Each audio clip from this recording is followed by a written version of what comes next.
If you accidentally deleted a text message on your iPhone, here's how you can recover it. First of all, open the Messages app, then tap on the filters in the top left corner.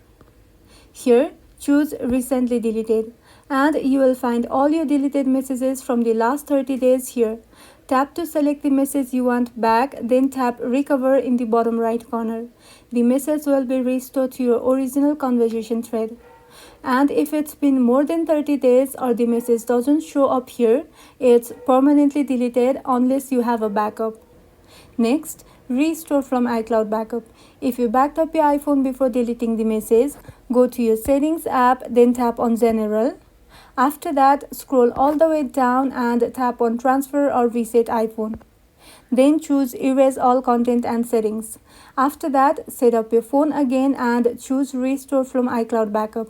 Your deleted messages will be restored if they were in that backup. And that's all. If this video was helpful, don't forget to like and subscribe for more iPhone tips and tricks. Thank you for watching.